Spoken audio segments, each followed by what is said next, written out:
Drage gledalke, dragi gledalci, klepet na kongresu je znova pred nami s podnaslovom Nazaj v Slovenijo in tokrat v naši družbi dr. Igor Cesarec. Dobrodošli, lepo pozdravljeni. Lep pozdrav.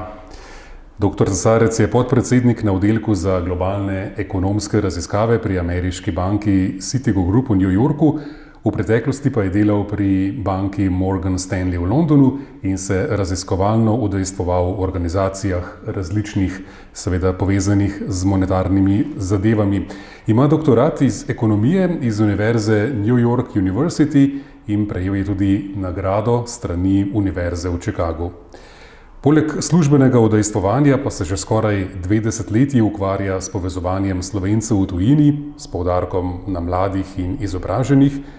Je pobudnik, ustanovitelj in prvi predsednik Društva v tujini izobraženih Slovencev VTIS in tudi član sveta vlade za Slovence po svetu.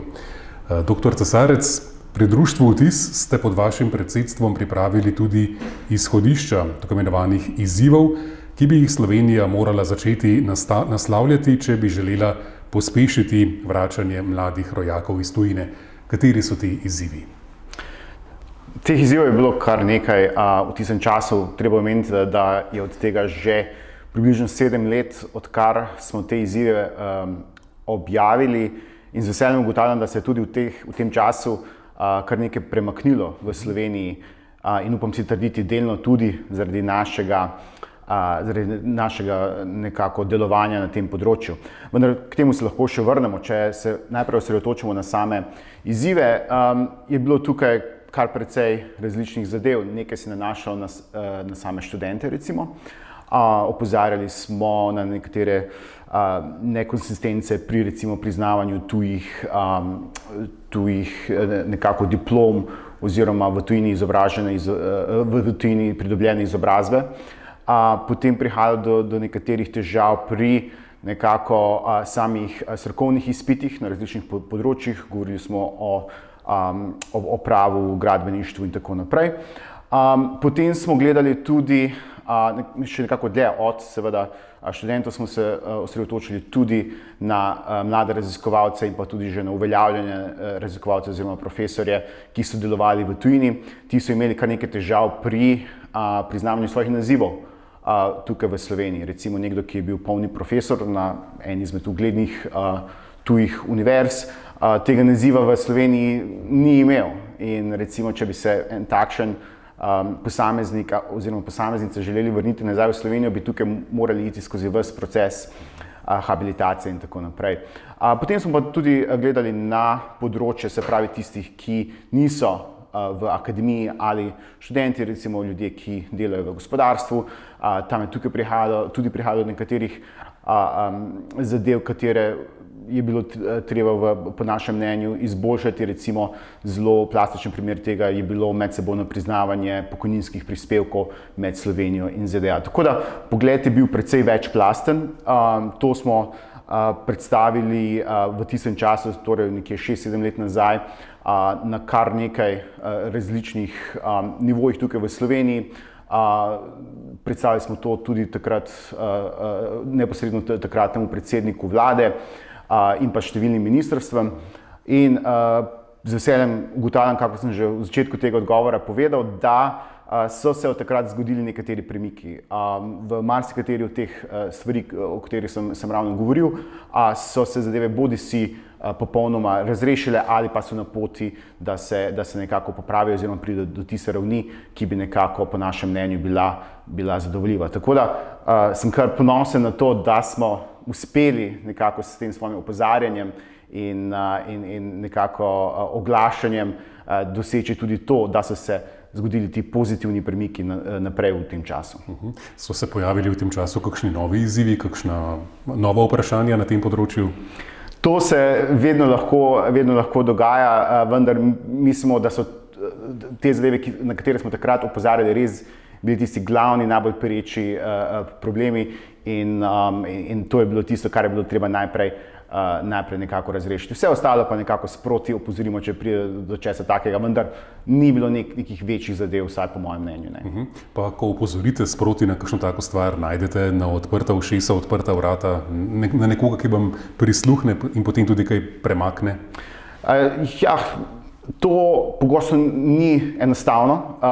Moram poudariti tudi to, da vsem tem času, recimo, ne, že od samega začetka, ko smo začeli opozarjati na te neke zadeve, nismo samo nekako poudarjali, kaj so težave, kaj so problemi, kaj so izzivi, temveč smo hkrati tudi ponujali rešitve. Se pravi, smo nekako proaktivno bili pripravljeni, da aktivno sodelujemo pri iskanju teh rešitev. In zdaj naletiti na odprta vrata, včasih je bilo tako, včasih tudi ne, ampak smo bili dovolj vztrajni, da če so kakšna vrata ostala zaprta, da smo potrkali nekakšna druga. Tako da smo bili kar vztrajni pri tem svojem delu. Kateri oreh je bil najtrši, ga je bilo najtežje streti, kateri izziv najtežje rešiti? Težko je zdaj recimo enega samega nekako izločiti iz tega nabora, bi pa rekel zadeve, ki so nekako že dolgo časa zakoreninjene v tem sistemu tukaj v Sloveniji. To je bilo zelo težko nekako spreminjati, recimo same te habilitacije in tako naprej.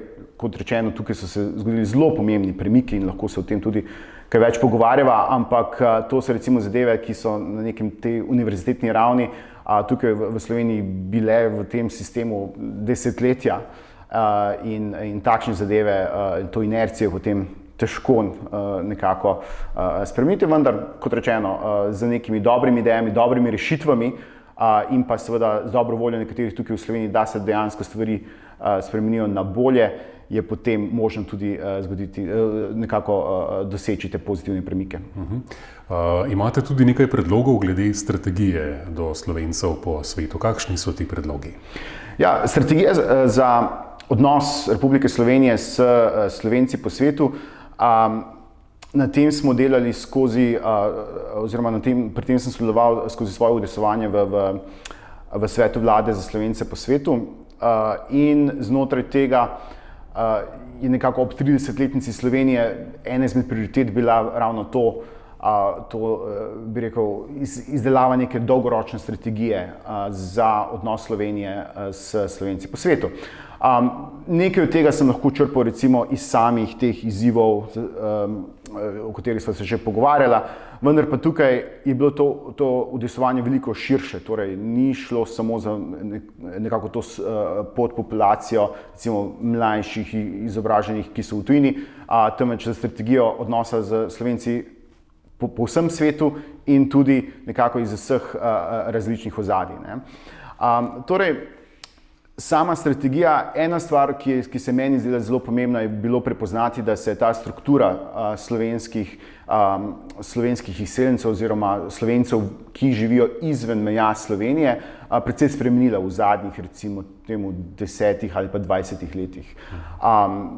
Veliko mladih je odšlo vsaj začasno v tujino, nekateri tam tudi ostali, ampak zagotovo se je nekako ta struktura spremenila in ena izmed glavnih, bi rekel, istočnic za to strategijo bi, po mojem mnenju, morala biti ravno to spredvidenje, da so Slovenci v tujini zdaj nekako kot sama populacija drugačni, kot so morda bili tik po osamosvojitvi ali pa še recimo pred osamosvojitvo.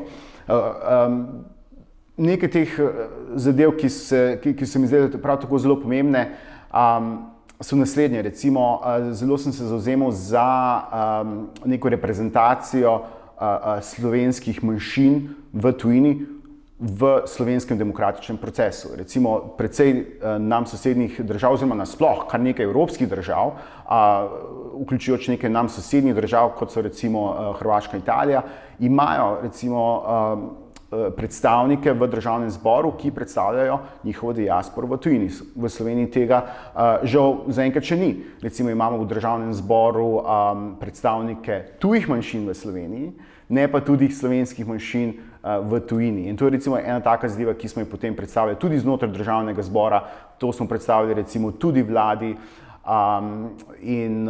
Zaenkrat seveda tukaj ni nekih bistvenih sprememb, je pa pomembno, da se v tej smeri pogovarjamo in da v tej smeri tudi delamo.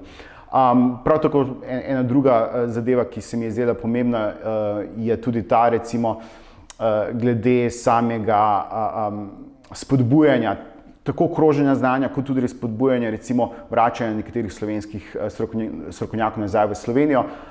Tukaj lahko govorimo o možnostih, recimo, davčnih olajšav ob vrnitvi visoko kvalificiranih delavcev iz tujine nazaj v Slovenijo. Spet, kar nekaj evropskih držav ima takšno davčno politiko, da na takšen način, recimo, ljudi, ki so pridobili neko visoko izobrazbo v tujini, ljudje, ki so recimo v tujini zgradili neko kariero in bi lahko te svoje izkušnje prenesli nazaj v Slovenijo, da se jih tudi na takšen način privabi nazaj. Kajti mislim, da zelo dobro znamo privabiti nazaj Slovence v tujini nekako z argumentom tukaj pa lepo živeti, kar je absolutno res.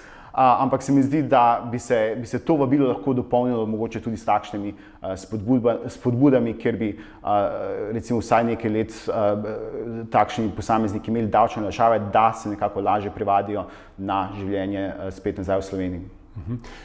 Nekaj je tudi organizacij civilne družbe, ki se ukvarja s tem. Društvo Vtis smo omenila, pa Svetovni slovenski kongres, in najbrž tudi podpirati delovanje tega je pomembno za Slovenijo. Absolutno. In sam, kot ste omenili že v samem začetku, se že skoraj 2 desetletji ukvarjam s nekako povezovanjem Slovencev v tujini in pa njihovim povezovanjem s matično domovino. In takšne organizacije so bistvenega, ključnega pomena za to. In skozi vso to svoje delovanje sem vedno poudarjal, da bi Sloveniji kot državi moral biti interes, da takšne organizacije podpira. In tudi delno zaradi tega sem šel v ustanovitev samega društva Vtis, ker se mi je zdelo v tistem času, da kljub temu, da so že obstajale odlične organizacije, ki so delovale na tem področju, in Svetovni slovenski kongres je zagotovo ena izmed vodilnih, je nekako obstajala vrzel za to populacijo, ki je rasla v tem času, in sicer za mlade, ki so v tujino odšli recimo študirati, raziskovati ali pa delati na določenih področjih.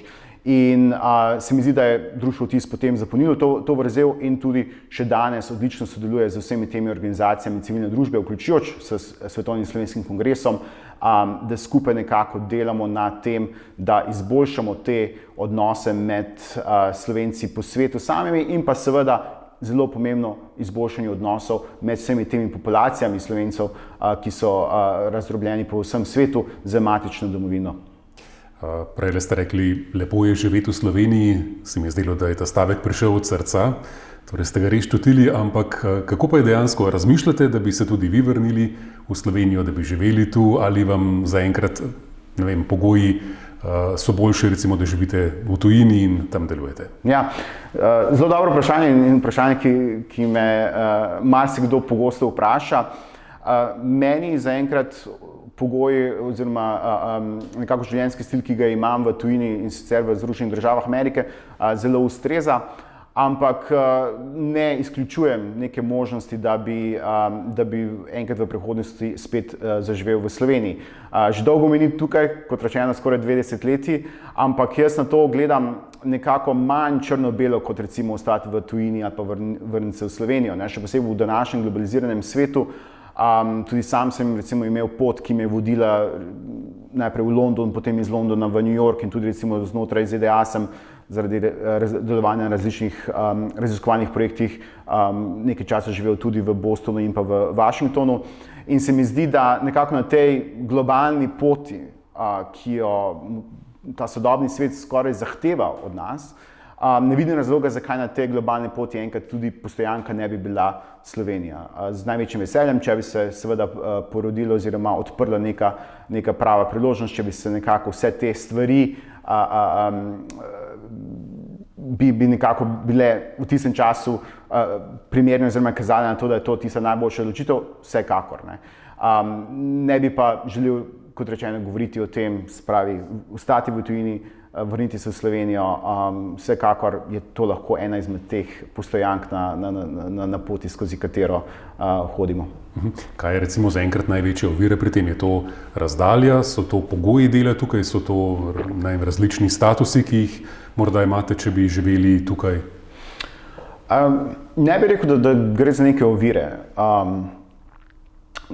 Gre zgolj recimo za primerjavo med tem, ali je lahko nekaj dobro ali pa še malo boljše. In v tem trenutku vse kaže na to, da nekako tisto, kar je še malo boljše, lahko dobim v tujini. Vendar, kot rečeno, morda bo tudi ta enačba se v prihodnosti nekoliko spremenila. Tako da puščam zadeve popolnoma odprte.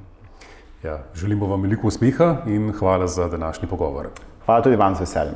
Tako, naš gost je bil dr. Igor Cesarec in hvala tudi vam, drage gledalke in gledalci, da ste spremljali ta niz kongres na klepetu s podnaslovom Nazaj v Slovenijo in vabljeni, da še naprej spremljate vsebine, ki jih Svetovni slovenski kongres pripravlja tudi na YouTubu.